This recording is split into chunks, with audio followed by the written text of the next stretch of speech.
राहु का गोचर और उसका प्रभाव हमेशा से ज्योतिष के अंदर एक गंभीर और ध्यान देने वाला विषय रहा है। कन्या राशि और कन्या लग्न वालों के लिए 10 अगस्त से लेकर 5 दिसंबर 2026 तक का यह जो 125 दिनों का समय, यह बहुत खास समय है। यह बहुत ही ज़्यादा अहम रहने वाला है। नमस्कार, आज हम इस बात को बहुत डिटेल और लॉजिक के साथ समझेंगे कि इस विशेष विंडो के अंदर आपके जीवन में क्या क्या बड़े बदलाव आने वाले हैं। राहु, जिसे हम माया और अचानक होने वाली घटनाओं का सबसे बड़ा कारक मानते हैं, वह अब मंगल के नक्षत्र धनिष्ठा के अंदर गोचर कर रहा है। कन्या राशि वालों के लिए छठे भाव के अंदर जब यह ग्रह प्रचंड राहु अपनी चाल बदलता है तो जीवन की दिशा और दशा दोनों के अंदर गहरे बदलाव आते हैं। हम यहाँ किसी के डर या फिर भ्रम की बात नहीं करेंगे, बल्कि ग्रहों के सटीक गणित और कैलकुलेशन को बहुत ही आसानी और आम बोलचाल की भाषा के अंदर समझेंगे। आपके करियर में बनने वाले शत्रु अंता योग का काम करने का तरीका,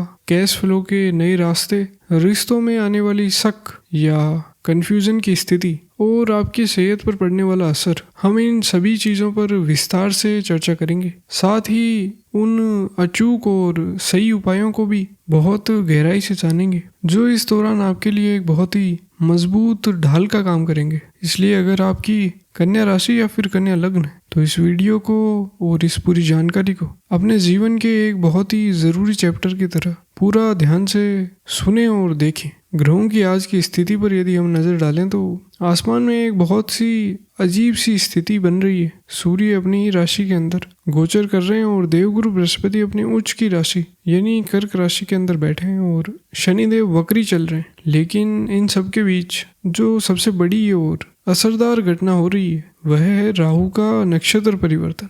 राहु अपने खुद के नक्षत्र शतभिषा से निकलकर अब मंगल के नक्षत्र धनिष्ठा के अंदर आ गए। ज्योतिष शास्त्र के अंदर राहु को कलयुग का सबसे ताकतवर और मायावी छाया ग्रह माना जाता है। यह वह एनर्जी है जो असलियत पर पर्दा डाल देती है। अब यह राहु धनिष्ठा नक्षत्र के अंदर बैठा है जिसके स्वामी नवग्रहों के सेनापति मंगल है। धनिष्ठा नक्षत्र के देवता अष्टवसु हैं जिन्हें हम पूरी दुनिया के सभी भौतिक सुखों, दौलत और बेशुमार धन का स्वामी माना जाता है। इस खास नक्षत्र का निशान भगवान शिव का डमरू है। डमरू सिर्फ एक बजने वाली चीज या फिर इंस्ट्रूमेंट नहीं है, बल्कि यह ताल, लय और पूरे ब्रह्मांड के रिदम का सीधा प्रतीक है। ज्योतिष के नजरिए से इसका मतलब यही है कि अगर आप अपने जीवन और अपने कार्यों के अंदर सही रिदम या बैलेंस बना लें तो यह गोचर आपको ऐसी ऊंचाइयों तक लेकर के जाएगा जिसकी आपने कभी उम्मीद भी नहीं की। अब इस पूरी ज्योतिषीय घटना को आपकी कन्या राशि से जोड़कर समझते हैं। राहु एक बहुत ही पावरफुल एम्पलीफायर की तरह काम करता है। यह जिस भाव के अंदर बैठता है या फिर जिस ग्रह के नक्षत्र के अंदर होता है उसकी पावर को कई गुना तक बढ़ा देते हैं। यहाँ राहु सीधे तौर पर मंगल के पराक्रम और हिम्मत को, जिसे हम अग्रेशन कहते हैं, बहुत ज़्यादा बढ़ा रहे हैं। आमतौर पर राहु इंसान के अंदर एक अनजाना डर और असुरक्षा पैदा करता है, लेकिन मंगल के नक्षत्र में होने की वजह से कन्या राशि वालों के अंदर का वह जो एक बिना बात का डर था वह अब पूरी तरह से खत्म होने वाला है। डर की जगह एक पक्की निडरता आएगी और दिमागी उलझन की जगह एक ऐसी क्लैरिटी आएगी जो आपको खुद हैरान कर देगी। आपके अंदर एक नई एनर्जी और फोकस जागेगा जिससे आप एक ऐसी रणनीतिक सोच डेवलप करेंगे जिसे कोई हरा नहीं सकेगा। आप लोगों के पीछे चलने के बजाय अपने खुद के नियम और अपने रास्ते खुद तय करेंगे। इस पावरफुल एनर्जी का सबसे सीधा और तेज असर आपके करियर और बिजनेस पर पड़ेगा। 10 अगस्त से लेकर अक्टूबर के पहले हफ्ते तक राहु धनिष्ठा नक्षत्र के चौथे चरण में रहेंगे जिसके स्वामी खुद मंगल है।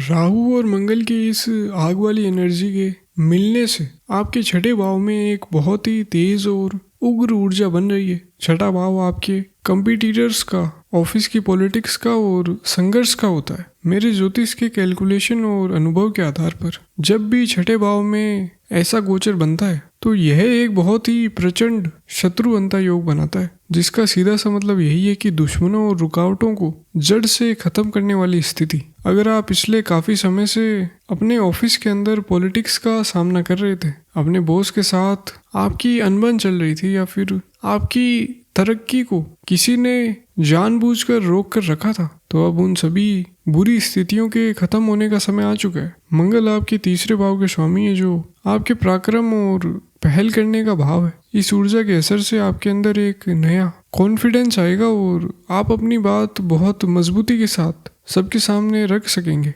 अगर आप किसी नई जॉब इंटरव्यू या फिर किसी नई तरह के कॉम्पिटिटिव एग्जाम की तैयारी कर रहे हैं, तो यह समय आपको पक्की सफलता दिलवा सकता है। राहु की 5वीं दृष्टि आपके 10वें भाव यानी आपके करियर और काम के या फिर धंधे के भाव पर सीधी पड़ रही है, जहां मिथुन राशि है। मिथुन राशि के स्वामी बुध हैं और राहु के पक्के दोस्त हैं। यह स्थिति आपको बिजनेस और करियर के अंदर एक ऐसा साफ और दूर का विजन देगी जो बाकी लोगों की समझ से बिल्कुल बाहर होगा। अगर आप जॉब बदलना चाहते हैं या फिर कोई मनचाहा ट्रांसफर चाहते हैं, तो इन 125 दिनों के अंदर इसके बहुत ही मजबूत योग बन रहे हैं। प्रशासन, पुलिस, सेना या फिर बड़ी कंपनियों के अंदर काम करने वाले लोगों को प्रमोशन और पावर मिलने की बहुत ज़्यादा चांसेस हैं। पॉलिटिक्स से जुड़े लोगों के लिए भी यह एक बहुत ही शानदार समय, जहां राहु की चाल आपको कोई बड़ा पद या फिर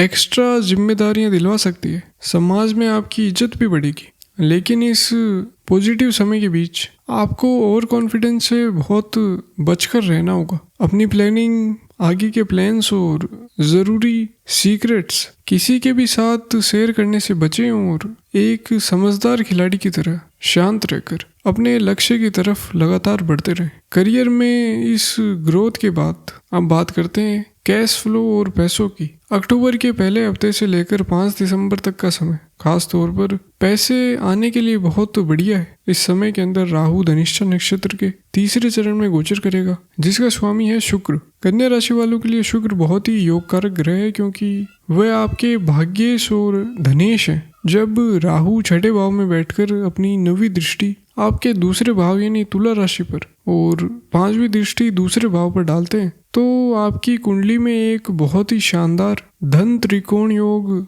पूरी तरह से एक्टिव हो जाता है। ग्रहों की यह चाल साफ इशारा कर रही है कि आपकी आर्थिक स्थिति और बैंक बैलेंस के अंदर बहुत बड़ा और पॉजिटिव बदलाव आने वाला है। जो पैसा लंबे समय से कहीं फंसा हुआ था या फिर जो रकम प्रॉपर्टी के अंदर अटकी हुई थी, उसके अचानक से रिलीज होने के भी योग बन रहे हैं। इस पैसों की बढ़त के अंदर और पूरे सिचुएशन के अंदर मंगल का रोल बहुत ही बड़ा है। कन्या लग्न वालों के लिए मंगल 8वें भाव का स्वामी है, जो अचानक मिलने वाले धन, रिसर्च और अचानक होने वाली घटनाओं का भाव है। जब राहु मंगल की इस एनर्जी को इस्तेमाल करेगा, तो आपको अचानक बड़ा प्रॉफिट होने के चांसेस बहुत ज़्यादा बढ़ जाएंगे। शेयर मार्केट, निवेश या फिर क्रिप्टो करेंसी जैसी जगहों से आपको एकदम से मोटा फायदा मिल सकता है, बशर्ते आप रिस्क अच्छे से समझें और किसी समझदार आर्थिक सलाहकार से पूछकर ही पैसे लगाएं। अगर कोई खानदानी जमीन जायदाद का पुराना झगड़ा चल रहा था, तो वह अब सुलझ सकता है और फैसला आपके पक्ष के अंदर आ सकता है। इसके अलावा 8वें भाव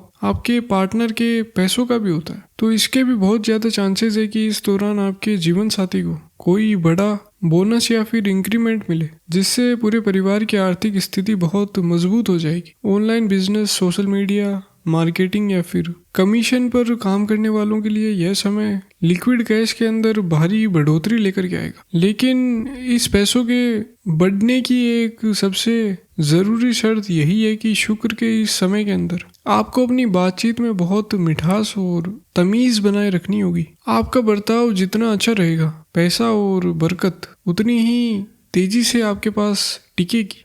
काम धंधे और पैसों के मामले में सफलता मिलने के साथ साथ आपको अपनी पर्सनल लाइफ और रिश्तों के मामले के अंदर भी बहुत ज़्यादा सावधानी और समझदारी से काम लेना होगा। राहु असल में माया और धोखों का ग्रह है। अगर आप सिंगल हैं और अगस्त से सितंबर के इस समय के अंदर किसी नए रिश्ते से जुड़ने जा रहे हैं, तो बहुत ज़्यादा अलर्ट रहें। राहु आपके सामने एक ऐसे इंसान को लेकर के आ सकते हैं जो देखने और सुनने के अंदर बिल्कुल परफेक्ट लगे, जो आपको अपनी मीठी बातों से यह महसूस करवाएगा कि आप ही उसकी आखिरी मंजिल है। कन्या राशि का वह जो बहुत ज़्यादा लॉजिकल दिमाग है, वह भी यहाँ राहु के जादू के आगे हार मान सकता है और आपको एक गहरा ऑब्सेसिव लगाव हो सकता है। इस चीज के बहुत हाई चांसेस है कि वह इंसान सिर्फ अपना मतलब निकाले, पैसों का फायदा उठाए या फिर केवल टाइम पास करने के लिए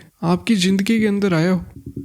यह भी हो सकता है कि वह पहले से ही किसी और के साथ रिश्तों के अंदर हो और यह बात आपसे पूरी तरह से छिपा कर रखी गई हो। इसलिए किसी भी नए इंसान पर तुरंत और आंख बंद करके भरोसा ना करें। उसके पास्ट और बैकग्राउंड को बहुत अच्छे से चेक करें। अगर वह सीधे सवाल का जवाब देने से बचें या फिर घुमा फिरा कर बात करें तो उस रिश्तों से तुरंत बाहर निकल जाना ही आपके लिए सबसे सही रहेगा। जो लोग पहले से शादीशुदा हैं उनके लिए भी यह समय थोड़ा धैर्य रखने का है। राहु के असर से आपकी शादीशुदा जिंदगी में बिना बात का शक, भ्रम या फिर किसी तीसरे इंसान की वजह से गलतफहमियां आ सकती है। आपका पार्टनर असुरक्षा की वजह से आपसे कोई अजीबोगरीब सवाल भी पूछ सकता है। ऐसे नाजुक समय के अंदर गुस्सा करने या फिर झगड़े करने के बजाय उन्हें अपना ज्यादा समय प्यार और उनका पूरा ध्यान देने के अंदर लगाएं। राहु की फितरत ही दूरी बनाने की है,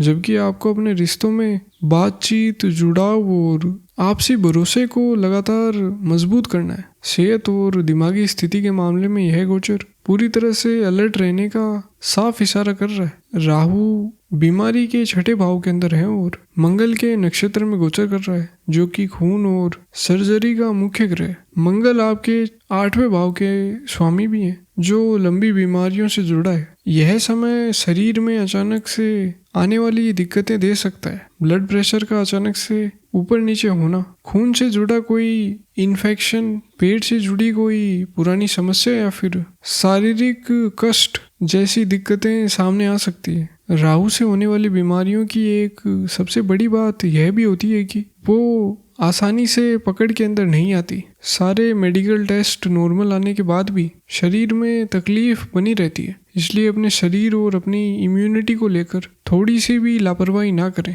कोई भी छोटी सी समस्या आपको परेशान करे तो तुरंत अच्छे डॉक्टर से मिलें और खुद को किसी भी तरह की चोट चपेट से बचा कर रखें। शरीर की सेहत के साथ साथ आपकी दिमागी सेहत भी बहुत ज़्यादा ज़रूरी है।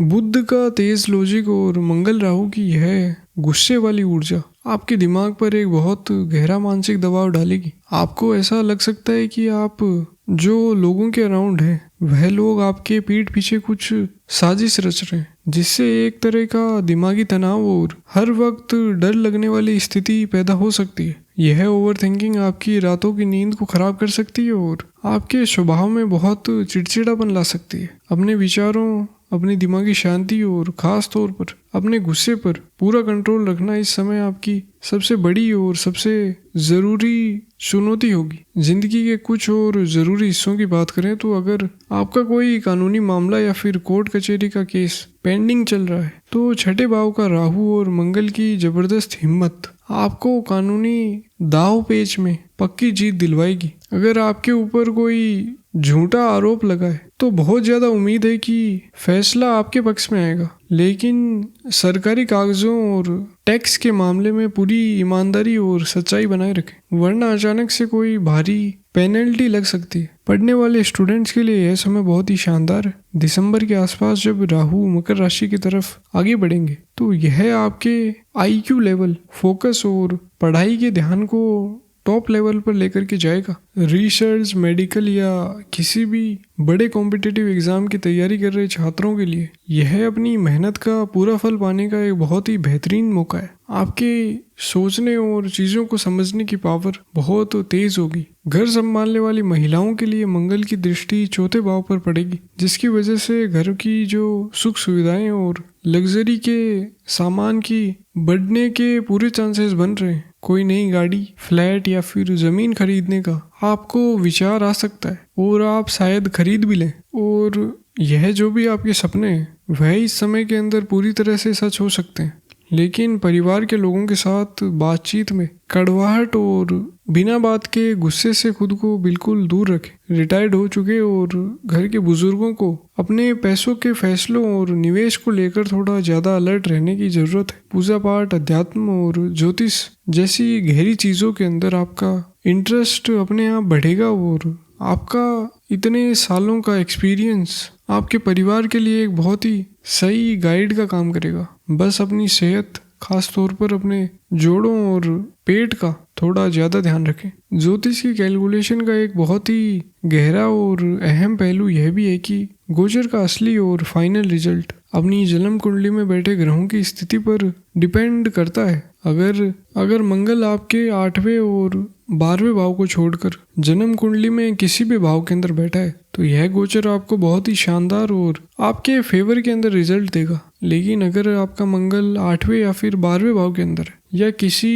दुश्मन राशि के अंदर बैठकर बुरे ग्रहों के साथ फंसा हुआ है तो आपको बहुत ज़्यादा सावधानी रखने की ज़रूरत है। सिर्फ कागज़ पर बनी लग्न कुंडली को देखकर ही सब कुछ तय नहीं होता। भाव चलित चार्ट को भी बहुत बारीकी से देखना भी बहुत ज़रूरी होता है, क्योंकि कई बार ग्रहों की डिग्री की वजह से अपना भाव और असर दोनों बदल लेते हैं। इसलिए किसी भी फाइनल नतीजे पर पहुंचने से पहले अपनी खुद की कुंडली का पूरा और एकदम सही एनालिसिस कराना ज़रूरी है। राहु के इस गोचर की तेज ऊर्जा को बैलेंस करने और इसके बुरे असर को ख़त्म करने के लिए कुछ खास सावधानियां और उपायों को रूटीन के अंदर लाना बहुत ज़रूरी है। सबसे पहले 2 सबसे बड़ी सावधानियों पर ध्यान दें। धनिष्ठा नक्षत्र म्यूजिक और कला के रिलेटेड गहराई से जुड़ा हुआ होता है, इसलिए इस पूरे समय के अंदर भूलकर भी किसी संगीतकार, गायक या फिर आर्ट से जुड़े किसी भी इंसान का मजाक ना उड़ाएं, ना ही किसी भी तरह के म्यूजिकल इंस्ट्रूमेंट का अपमान करें। ऐसा करने से राहु की ऊर्जा बिगड़ सकती है और आपको भारी नुकसान हो सकता है। दूसरी ज़रूरी बात, मंगल लोहे और राहु जंग का मुख्य कारक है। अगर आपके घर के अंदर, छत पर या फिर स्टोर रूम के अंदर जंग लगे हुए लोहे के औजार या फिर पुराना कबाड़ पड़ा हुआ है तो उसे बिना देरी किए वहां से हटा दें, क्योंकि यह सीधे तौर पर राहु की सबसे खराब ऊर्जा को अपनी तरफ खींचता है। मन की शांति और जिंदगी के अंदर बैलेंस बनाए रखने के लिए किसी भी सोमवार के दिन भगवान शिव के मंदिर के अंदर जाकर शिवलिंग के पास एक छोटा सा डमरू चढ़ा दे। यह डमरू जो राहु की नेगेटिव एनर्जीज है उनको बैलेंस करेगा। हर मंगलवार को हनुमान जी के मंदिर जाकर कुछ देर बैठें और शांति से राम नाम का मन ही मन जाप करें। राहु को शांत करने के लिए बस एक और छोटा सा उपाय करें कि पक्षियों को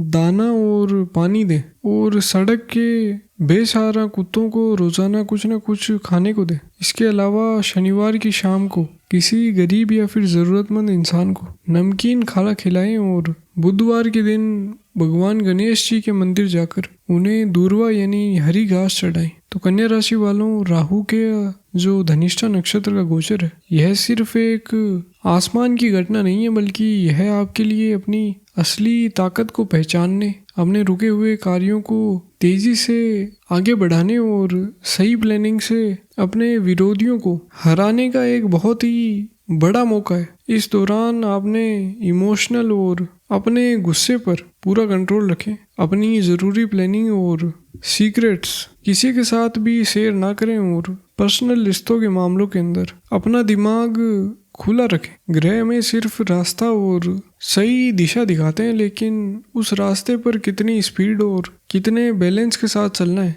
यह पूरी तरह से हमारे अपने कर्म और हमारी विल पावर पर टिका होता है। मुझे पूरी उम्मीद है कि ज्योतिष की पूरी जानकारी से आपको आगे आने वाले समय की बिल्कुल साफ और लॉजिकल तस्वीर मिल गई होगी। आप सभी की जो जिंदगी है वह सुख से भरी रहे और शांत और कामयाब हो। आपके सभी सोचे हुए काम पूरे हों, इसी मनोकामना के साथ आज के इस सत्र को यहीं पर समाप्त करते हैं। धन्यवाद, नमस्कार।